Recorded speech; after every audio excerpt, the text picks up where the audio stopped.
Jésus. Est-ce que tu peux faire gloire à Jésus en applaudissant bien fort, bien fort, bien fort? Gloire à Jésus.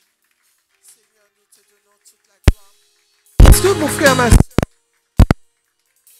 Tu peux imaginer que tu es devant le trône de Dieu avec des myriades d'anges. Est-ce que tu peux te voir devant le trône de Dieu? Dieu est sur son trône. Son fils Jésus-Christ est à sa droite. Toi, tu es en face.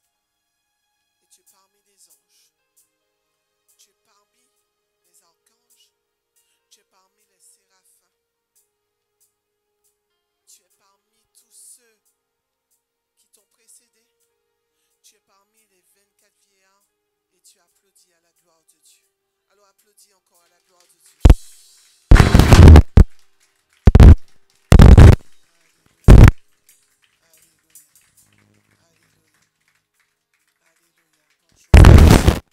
Trop souvent, nous adorons à la poussière de la terre, mais nous n'adorons jamais à la poussière du ciel. Moi, je me force quand je chante, je me force quand je prie, quand je prie, que je chante, je me force d'être devant le trône de Dieu. j'oblige à mon J'oblige à mon âme, j'oblige à mon esprit de rester connecté au ciel quand je chante, quand je loue, quand je chante. oblige à mon âme, à mon esprit. D'être dans la présence de Dieu. Amen. Trop souvent, nous chantons à la poussière de la terre. Nos cœurs sont totalement éloignés de la présence de Dieu. Et quand nos cœurs sont totalement éloignés de la présence de Dieu, alors nous péchons. Frères et sœurs, imaginons le nombre de fois que nous Prions et que nous chantons, parce que des fois nous ne chantons pas forcément lorsque nous sommes dans nos diverses occupations, mais quand nous sommes à l'église et que nous chantons, souvent nos pensées partent, elles sont vagabondes et nous ne sommes jamais connectés avec le ciel, avec le ciel. Est-ce que nous voyons comment dire, les rues du ciel pavées d'or? Est-ce que nous voyons les rues du ciel remplies de diamants? Est-ce que nous voyons toutes les pierres précieuses qui sont dans le ciel? Est-ce que nous voyons l'atmosphère du ciel. Est-ce que nous voyons nos vêtements blancs et que nous sommes en train d'adorer Dieu? Amen. Moi, je me rappelle de ce chant. J'étais toute jeune à l'église, on chantait un vêtement blanc, une harpe d'or, un beau palais, une couronne. Amen. Est-ce que nous voyons le beau palais de Dieu? Parce que certainement, il n'est pas assis dans la nature au ciel. Il est dans un palais, il est un roi. Il est un roi. Et nous sommes devant son trône. Nous sommes, comme on dit en anglais, bow down, devant lui. Amen. Nous nous soumettons, nous nous inclinons devant Dieu. Amen. Que le nom du Seigneur soit béni. Je dis encore bonjour à tous. Soyez les bienvenus dans la maison de Dieu. Est-ce que vous pouvez saluer quelqu'un, dire bienvenue dans la maison de Dieu? Amen. Je bénis le nom du Seigneur. Je souhaite la bienvenue à, je l'ai reconnu, comment dire, j'oublie le prénom de notre sœur. Voilà. Amen, amen. Que le nom du Seigneur soit béni. Alléluia. Amen, amen. Gloire soit rendue à Dieu. Alors, le titre de mon message, voilà, Jean 41. Le titre de mon message, sommes-nous réellement transformés? Et ça, c'est une question que le Seigneur m'a posée. Une question que le Seigneur m'a posée à propos de moi. Il m'a dit, es-tu réellement transformé? Es-tu réellement transformé? Et des fois, nous prêchons et des fois, nous servons Dieu. et nous ne sommes pas transformés. Notre caractère n'est pas transformé. Notre fonctionnement n'est pas transformé. Amen. Nous servons Dieu avec nos colères, nous servons Dieu avec nos mauvais caractères, nous servons Dieu avec nos mauvaises pensées, nous servons Dieu avec nos mauvaises manières, nous servons Dieu mal. Et ce que nous faisons des fois, et je me suis dit, mais Seigneur, combien de fois j'ai prié que tu as rejeté ma prière? Combien de fois j'ai adoré, tu as rejeté mon adoration? Combien de fois j'ai prêché et tu as rejeté ma prédication?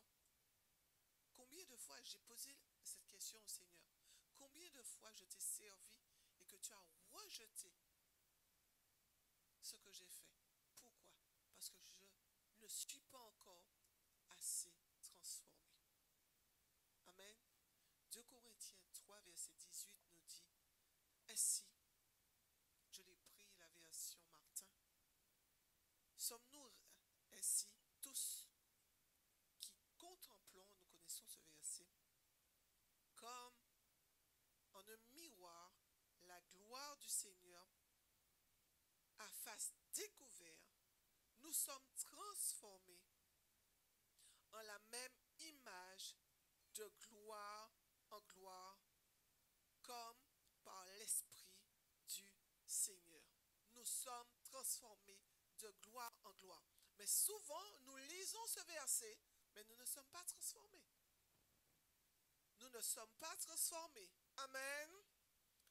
Amen. Nous ne sommes pas transformés. Et Dieu veut que nous soyons transformés. Amen. Si nous allons devant le miroir, nous nous voyons, mais normalement, c'est Jésus que nous devons voir au travers de notre visage. Le caractère de Jésus, le visage de Jésus, le regard de Jésus. Mais vous savez que nous n'essayons même pas d'imaginer comment Jésus était. Pourquoi? Parce qu'on nous a donné des petits, on nous a éduqués avec une image de l'homme blanc, avec des yeux bleus et des cheveux longs. Et quand nous prions, n'est-ce pas, nous allons toujours devant un homme blanc, avec des yeux bleus et des cheveux longs. Jésus ne se présentera jamais devant nous comme un blanc. Parce que en Jésus, il y a toutes les couleurs. Donc, nous devons déjà déprogrammer cela dans notre tête, parce que Jésus ne vient pas comme un homme blanc. Il peut venir en vêtements blancs, parce qu'il ne viendra pas avec un vêtement sale. Mais son visage est rayonnant. Je n'ai jamais vu quelqu'un de peau blanche avoir un visage ensoleillé. Voyez? Donc, déprogrammons notre cerveau de cette image d'homme blanc. Donc, si Jésus vient se présenter à vous en homme noir, vous allez dire que c'est un démon. S'il vient se présenter devant vous comme un homme chinois, vous allez dire que c'est un démon. Ou un Indien, vous allez dire que c'est un démon. Non. Je ne sais pas. Moi, je vais vous dire quelque chose. Toutes les représentations que de Jésus même, songe, vision, je n'ai pas pu voir de visage blanc. J'ai simplement vu une gloire. J'ai simplement vu une gloire. Et j'ai même pas pu décrire la couleur de sa peau. Avec mon intelligence, je n'ai pas pu décrire la couleur de sa peau. Donc nous devons déprogrammer cette image qu'on nous a donnée, n'est-ce pas? Qui se trouve encore dans les églises traditionnelles, ce qui est fait de plâtre. D'accord? Jésus n'est pas un homme blanc. Il peut se présenter en blanc pour les blancs. Il peut se présenter en noir pour les noirs. Parce qu'en Dieu a toutes les couleurs. Amen. Est-ce que vous vous êtes imaginé comme je disais, quelle était la couleur de ses yeux? Quel était le regard de Jésus? Comment étaient ses cheveux? Est-ce qu'il se coiffait? Ou est-ce qu'il était comme un rasta? Amen. Est-ce qu'il se coiffait avec ses doigts? Ou avec un peigne? Sa tunique, est-ce qu'elle était toujours blanche? Parce que Apocalypse nous parle du vêtement que nous devons revêtir, un vêtement blanc, à l'image, parce que dans le ciel, il est tout de blanc vêtu, parce que c'est la pureté totale. Mais quand Jésus a marché au milieu des hommes, est-ce qu'il avait un vêtement blanc? Est-ce qu'il lavait ses vêtements tous les jours? Est-ce qu'il lavait ses chaussures tous les jours? Est-ce que ses chaussures étaient lustrées tous les jours? Parce qu'il marchait dans la poussière du désert. Et la poussière du désert salissait son vêtement. Est-ce qu'il y avait quelqu'un qui lavait ses vêtements pour lui? Avait-il un parfum? Mettait-il du parfum? Avait-il une odeur forte de transpiration? Est-ce que nous nous sommes déjà imaginé ces choses? Est-ce que si nous, on rencontrait Jésus aujourd'hui, certainement Jésus, par rapport au temps, aurait peut-être mis du parfum. Il aurait peut-être mis tout ce que nous mettons. Mais est-ce que nous imaginons comment il était? Son hygiène de vie? Qu'est-ce qu'il mangeait? Certainement, il ne mangeait pas de cochon. Je ne fais pas de publicité. Mais certainement, Jésus ne mangeait pas de cochon. Parce qu'il était en Israël. Et on ne mangeait pas de cochon. Mangeait-il du poulet? Ou du chameau? Ou des sauterelles? Comme Jean? Ou du miel? Ou de l'orge? Ou du blé? Certainement, il mangeait du blé. Il passait dans les champs de blé, il mangeait du blé. Est-ce qu'on a tenu compte de l'alimentation que Jésus avait? Ses fréquentations, on savait qu'il était avec les disciples, mais qu'il y avait une famille particulièrement qu'il affectionnait. Une famille à Béthanie, la famille de Lazare qu'il affectionnait particulièrement. Il affectionnait particulièrement Marthe et Marie et Lazare. Nous sommes-nous posé des questions sur ses fréquentations, sur son caractère? Parce que lorsqu'il est entré dans le temple et qu'il a vu qu'on faisait du business dans le temple, il a tout renversé. Il a tout renversé.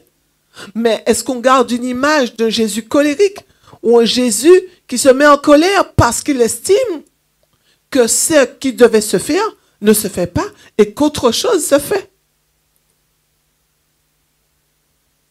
Avons-nous pensé aux attentes qu'il avait quand il était sur terre? Qu'est-ce qu'il attend? Il attendait quoi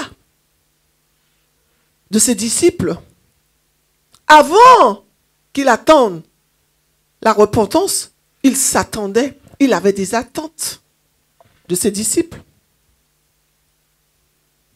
Avons-nous cherché à connaître vraiment le cœur de Jésus lorsqu'il était sur terre? Parce qu'avant de penser à Jésus qui est au ciel, nous devons penser à Jésus qui était sur terre. Et nous devons avoir le même fonctionnement de Jésus qui était sur terre.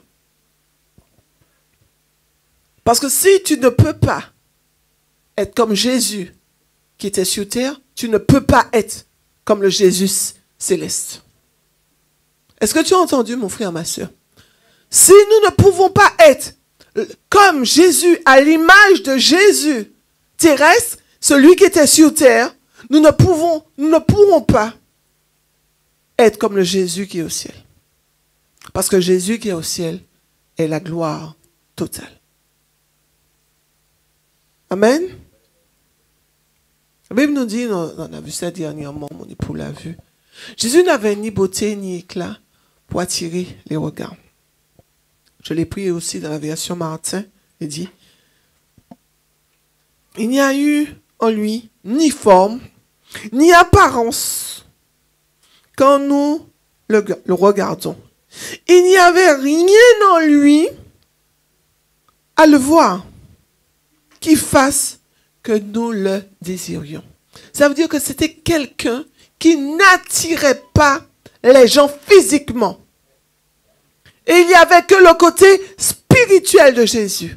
C'est pour cela que, aujourd'hui encore, personne ne peut être à l'image de Jésus s'il n'a pas le germe de Jésus. Parce que on peut parler de Jésus, on peut venir à l'église, l'église qui élève le nom de Jésus, qui adore Jésus, et sans manifester l'hygiène de vie qu'on doit avoir en Jésus, sans manifester la gloire de Dieu, sans être vraiment à l'image de Jésus. Donc ça peut arriver que nous puissions fonctionner à l'image de l'Antichrist, du faux Christ. Parce que la séduction est tellement forte aujourd'hui. Et des fois même, nous sommes séduits par nous-mêmes. Par notre propre convoitise. Nous sommes séduits par nous-mêmes, n'est-ce pas? Donc, notre moi nous empêche de chercher à savoir qui est le vrai Jésus.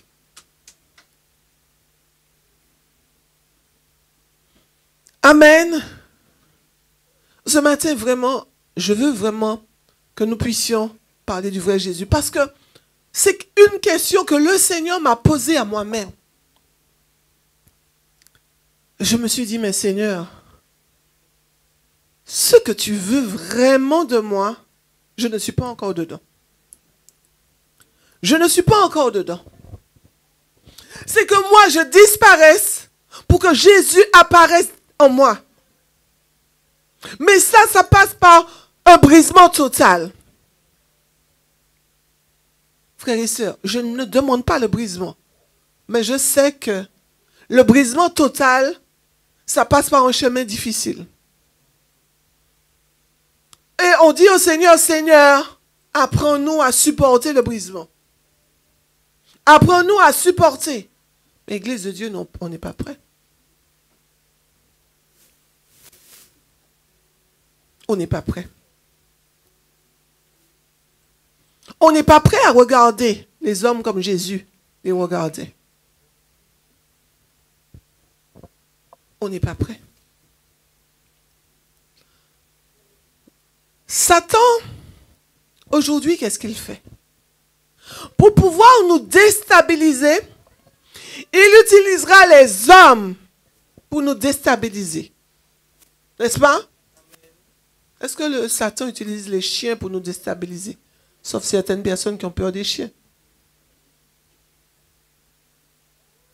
Satan peut utiliser effectivement une bête pour nous déstabiliser. Vous savez, il faut faire attention à ça. Quelqu'un qui a peur, je pourrais un exemple d'un cafard. Vous roulez en voiture, le cafard passe sur vos jambes, vous pouvez faire un accident. Faire attention. Ça c'est sûr, frères et sœurs. Nous devons pouvoir nous maîtriser. Vaut mieux arrêter la voiture au lieu de faire un coup de volant. Parce que le diable, s'il veut te tuer, il peut utiliser ça pour te faire un coup de volant. Ou tu lâches tout. Voyez-moi, je ne chercherai jamais à monter dans un cocotier. Parce que j'ai peur des rats. Je ne monterai pas dans un cocotier. Mais si tu sais que tu peux maîtriser, si tu tombes face à face avec un rat ou un manicou, tu peux monter. Moi, je ne ferai pas. Parce que je peux mettre ma vie en danger. Donc, le diable peut utiliser un animal pour te détruire. Mais la persécution, le diable n'utilisera pas un animal pour te persécuter parce que tu as autorité sur l'animal, n'est-ce pas? Par contre, le diable peut utiliser quelqu'un pour te persécuter. Mais tu penses que Jésus n'a pas été persécuté? Jésus aussi a été persécuté par les scribes et les pharisiens et tous les liens. Il a été persécuté parce que tout le temps, il fallait que ces personnes viennent contredire Jésus. Vous savez que lorsque vous fréquentez des gens qui vous contredisent dans toutes choses, c'est une forme de persécution. Vous dites ça, on vous dit le contraire. Vous dites ça, on vous dit le contraire. Vous dites ça, on vous dit le contraire. C'est une forme de persécution. Et c'était le quotidien de Jésus. Jésus était tout le temps contredit. Vous savez que la contradiction fatigue? Amen. La contradiction fatigue. Si chaque fois on vous contredit, vous savez que c'est la vérité, ça va vous fatiguer en fin de journée. Donc le but du diable était de fatiguer Jésus pour que Jésus lâche prise. Au moment où Jésus allait lâcher prise. Je ne dis pas lâcher prise dans le sens pour Dieu. Parce qu'il y a des moments où il faut lâcher prise. Quand Dieu nous dit abandonne-toi. Mais lorsque tu lâches prise, tu dis, oh non, c'est trop dur. Je ne peux plus continuer. Alors le diable a gagné. Imaginez que Jésus avait lâché prise face à toutes les contradictions qu'il a rencontrées, tous ceux qui étaient là pour le contredire pendant ces 3 ans et demi de ministère. Si ces gens avaient vaincu Jésus, alors Jésus aurait pu devenir encore un démon. Et Dieu aurait perdu, je vais dire, pratiquement un tiers de sa puissance. Dieu aurait perdu si Jésus, lorsque Jésus avait été tenté par le diable, s'il n'avait pas vaincu, il serait un démon. Et le diable a continué par tous ceux qui sont venus pour le contredire, les pharisiens, et les esséniens, et les scribes, et les sadducéens. Jésus serait devenu un démon s'il avait péché. S'il avait péché, il serait devenu un démon. Et Dieu aurait perdu un tiers de sa puissance. Amen. Aujourd'hui, les anges sont au ciel. Le Saint-Esprit est sur terre avec l'Église. N'est-ce pas? Mais si l'Église ne manifeste pas la gloire de Jésus, le règne de Dieu est affaibli. Nous sommes la force de Dieu sur terre avec le Saint-Esprit. Malheureusement, les chrétiens ont du mal à être comme Jésus veut qu'ils soient. Par nos fréquentations, par notre caractère, par notre cœur. Vous savez, tout à l'heure, ce matin, je suis partie, j'ai oublié de chercher ça. Et le Seigneur m'avait dit, va chercher un verset. Et j'ai oublié sur la route, je me suis dit, mais Seigneur, comment je fais? Et le Seigneur a permis que je trouve. Nous irons dans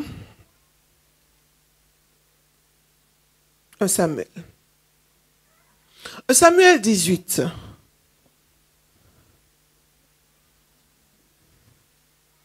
Version seconde.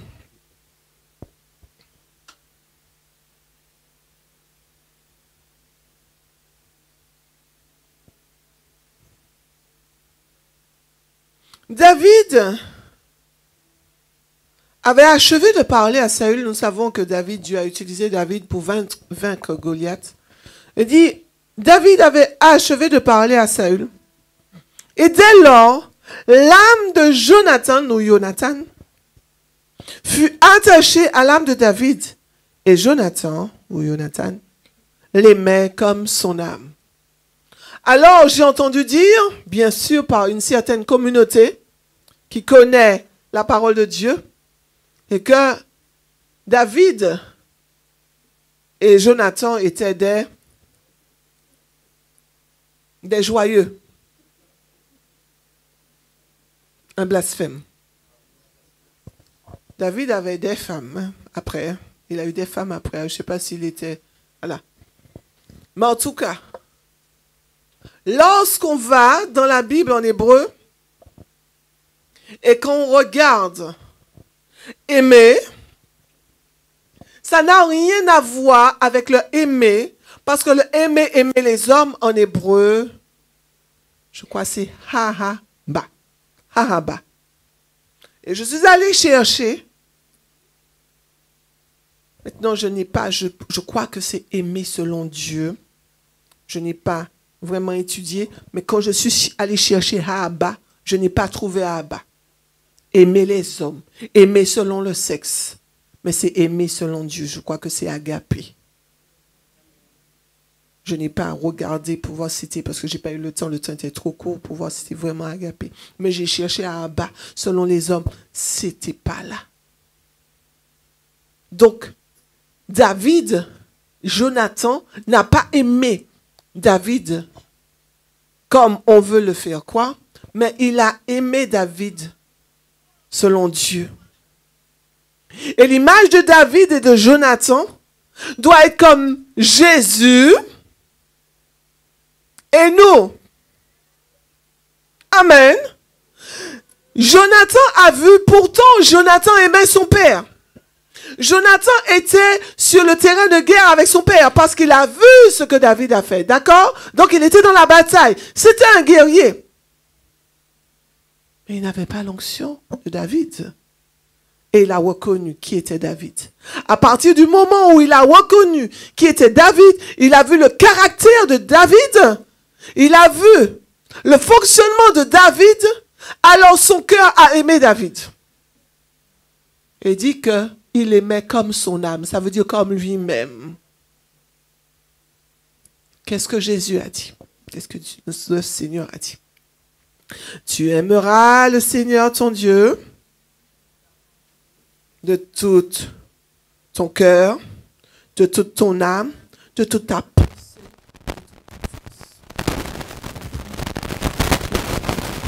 comme toi-même. Ça veut dire que tu aimeras l'âme de ton prochain comme ton âme. Amen. Amen. Jésus a aimé le Père. Alors c'est vrai que lorsque nous parlons, nous disons, mais Jésus a aimé le Père, ça voudrait dire que Jésus était différent du Père. Jésus n'était pas différent du Père. C'était le Père. Et c'est ce que les gens n'arrivent pas à comprendre. Voyez comment ma tête est? Je peux lever mon bras. Est-ce que je peux lever mon bras de la même manière que je lève la tête? Je tourne la tête. Je tourne ma tête d'une manière, je ne peux pas, c'est pas le même mouvement que je fais. Ma tête et mon bras, c'est pas le même mouvement. Pourtant, ma tête et mon bras, ou mes bras, sont sur mon corps, n'est-ce pas? Donc si Dieu a pu me créer pour avoir une tête, des bras, des jambes, un corps, et tout ce qu'il y a sur mon corps, pourtant c'est sur le même corps, mais ça n'a pas la même fonction. Chaque organe, chaque membre ont une fonction différente. N'est-ce pas que nous aussi, dans le corps de Christ, nous avons tous une fonction différente? N'est-ce pas? Mais est-ce que nous faisons notre fonction? Est-ce que nous faisons ce que Dieu attend de nous? Dieu attend de nous. Dieu a envoyé son Fils Jésus. Dieu a envoyé son Fils Jésus. Et à notre tour, il nous envoie. Combien de personnes qui vont? Je ne vais pas parler du micro. Moi, je peux laisser le micro. Des fois, j'ai envie de laisser le micro. Je vous assure, des fois, j'ai envie de laisser le micro. Parce que ça expose. Je préfère encore témoigner Jésus autrement. Mais on pense souvent que Dieu veut nous envoyer derrière le micro, alors qu'on prend plus de coups derrière le micro. Et Jésus nous envoie. Combien d'entre vous, combien d'entre nous qui allons? Est-ce que nous allons dire au monde ce que Jésus a fait pour nous? Nous n'avons pas besoin d'aller dire au monde, hey, si tu ne te reprends pas, tu vas en enfer. Tu vas les rendre aigris. Arrêtons de dire au monde que s'ils ne se repentent pas, oui, on doit dire ça dans une évangélisation. Mais lorsque quand tu vas vers les gens, va vers eux par rapport à leurs problèmes. Jésus est la réponse au monde d'aujourd'hui. Il est le chemin, la vérité, la vie. Prêche le chemin, prêche la vérité et prêche la vie. Jésus t'envoie. De même que le Père l'a envoyé, il t'envoie. Amen. Il a été envoyé, il t'envoie. Il a été donné comme victime expiatoire. Toi aussi, tu es exposé. Ta sacrificature est exposée aujourd'hui. Ça veut dire que Dieu veut, le monde doit voir ta sacrificature au travers de ton témoignage. Lorsque Pierre-Daniel Martin vient, il prêche tout le temps ça. Ta sacrificature, ta sacrificature, ta sacrificature. Es-tu un sacrifice vivant? Es-tu un sacrifice vivant? Frères et sœurs, Dieu nous demande. Il a demandé beaucoup à son fils Jésus. Et il nous a dit qu'on va faire de plus grandes choses que lui. Ça n'a pas vraie pièce. Nous sommes tous des menteurs. Parce qu'aucun de nous, moi la première, je ne fais pas plus que Jésus a fait.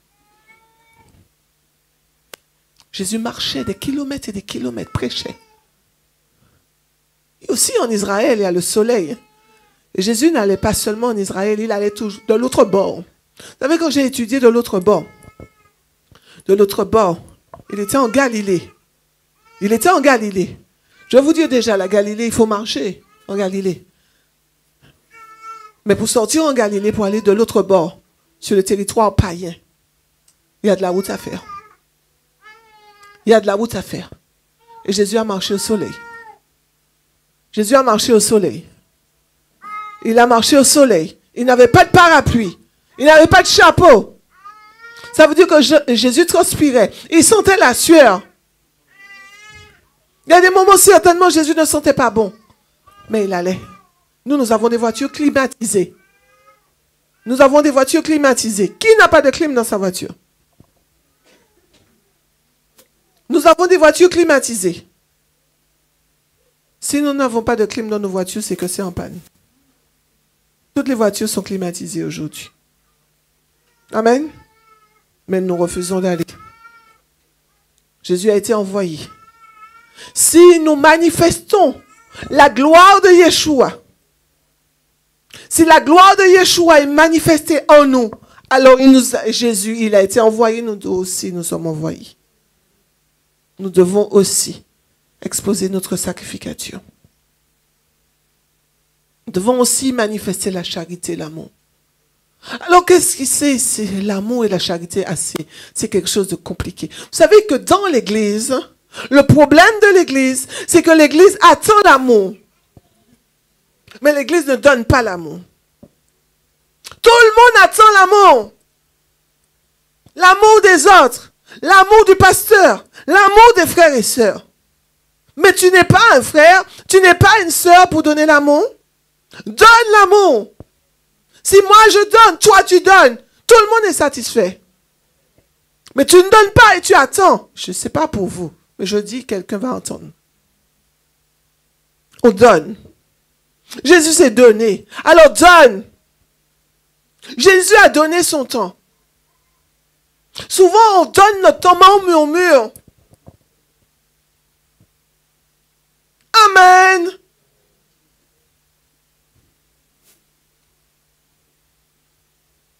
Donc on n'est pas à l'image de Jésus. On donne, mais on attend toujours de recevoir en retour. Donne sans rien attendre en retour. Est-ce que tu as entendu donne sans rien attendre en retour? La seule chose que Jésus attend, de toi, c'est que tu fasses comme lui. Que tu regardes comme lui ton prochain. Que tu adores le Père comme lui. Que tu intercèdes comme lui, il intercède pour toi. Il intercède auprès du Père pour moi, pour toi. Toi, tu dois intercéder pour quelqu'un d'autre. Fais comme Jésus. Intercède comme Jésus. Aime comme Jésus. Parce que si Jésus n'était pas là, tout le monde serait exterminé.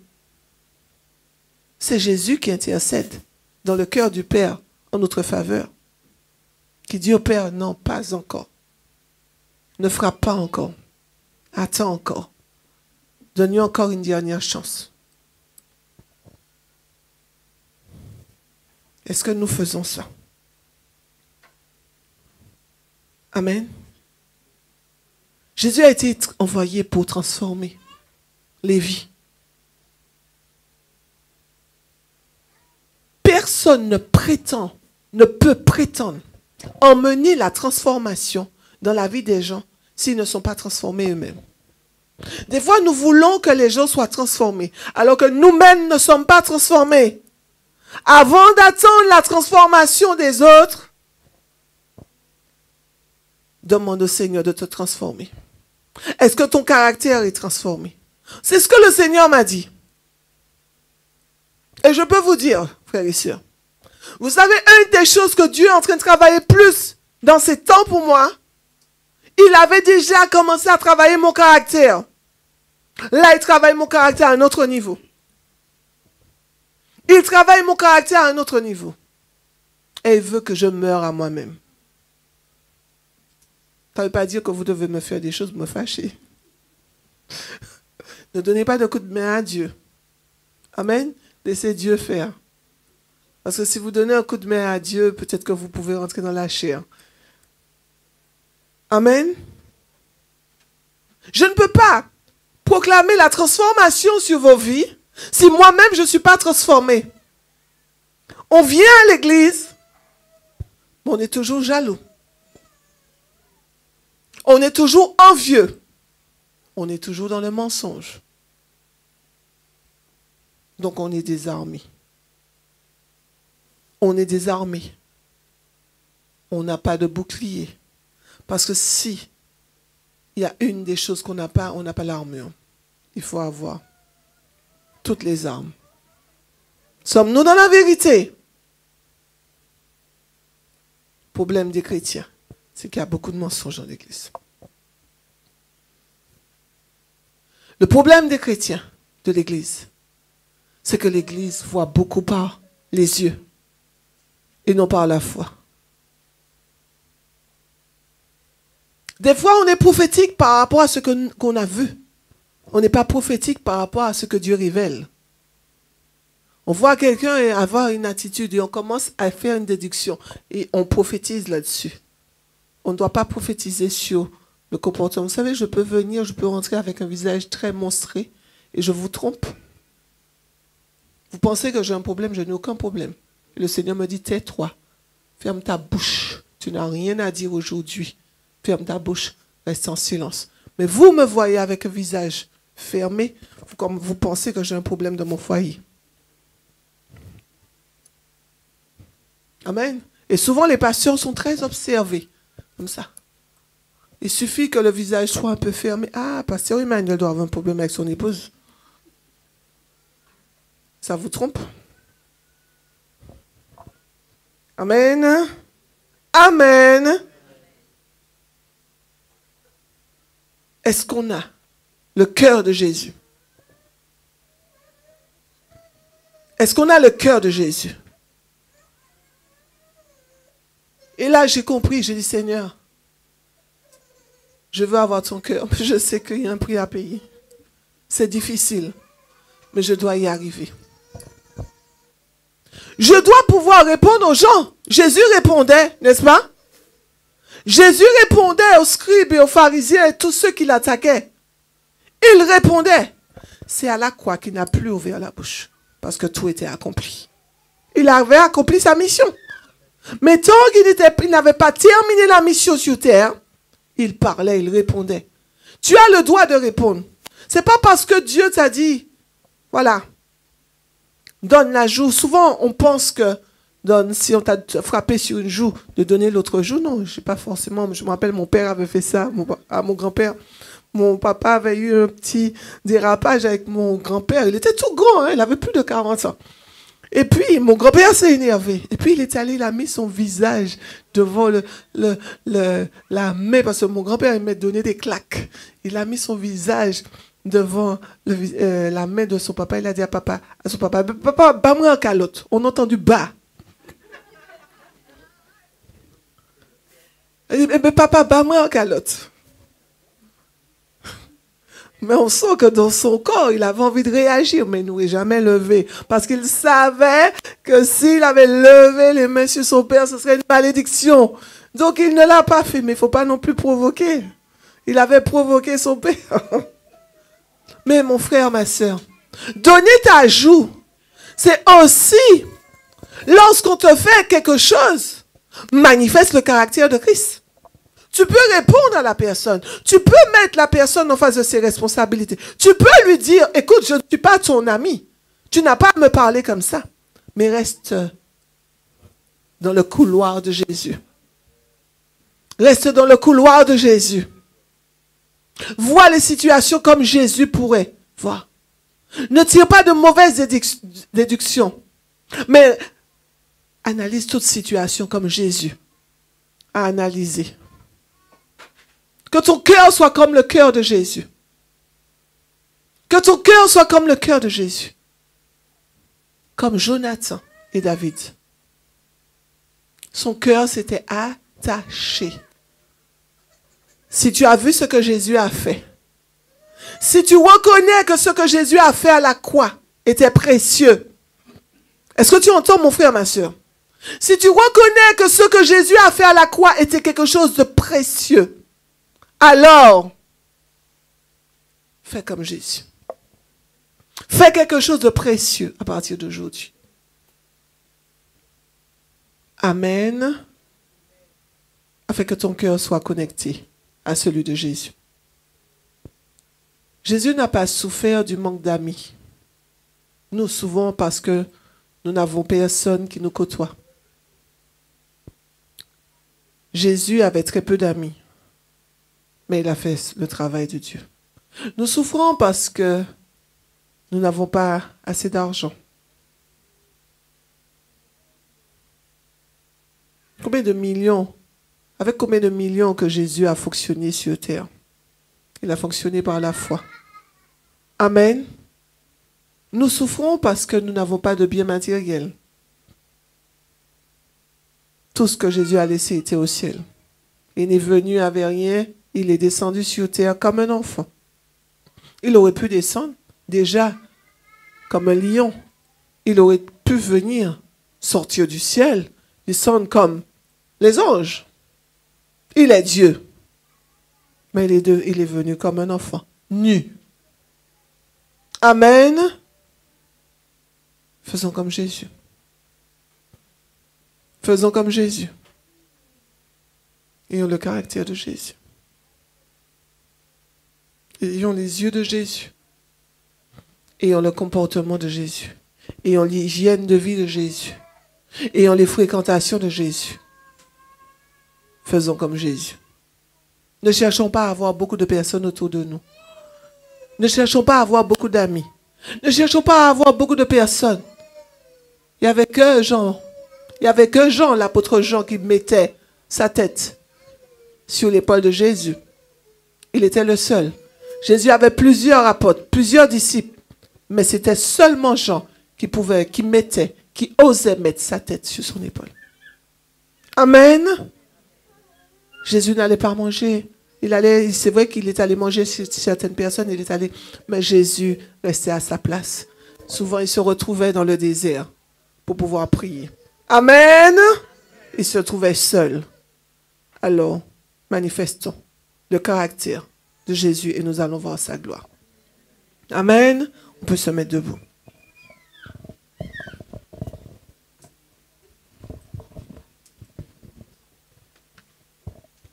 Alléluia. Mettons-nous debout, mettons-nous debout. Nous te bénissons, Seigneur. Seigneur, je prie en ce matin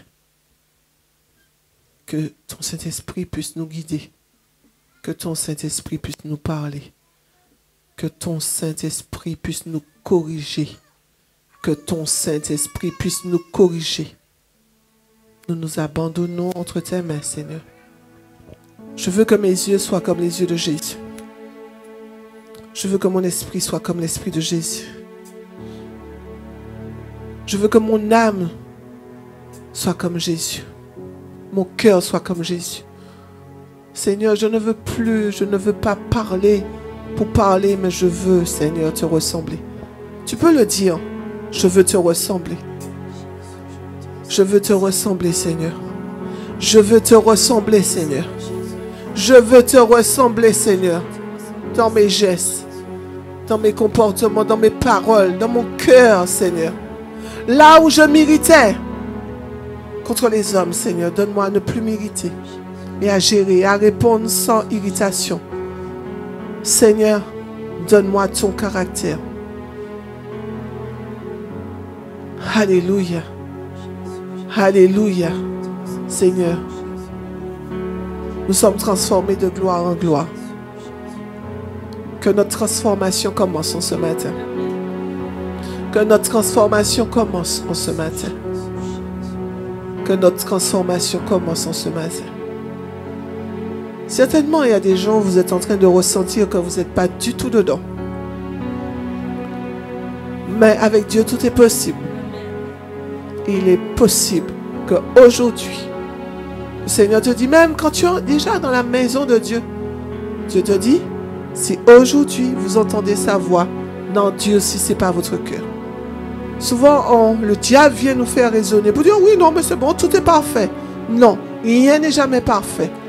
Il y a encore un changement que Dieu veut opérer en ce matin dans ta vie. Alors, ouvre ton cœur. Ouvre ton cœur. Et demande au Seigneur d'activer cette transformation. Je le déclare au nom puissant de Jésus. Je le déclare au nom.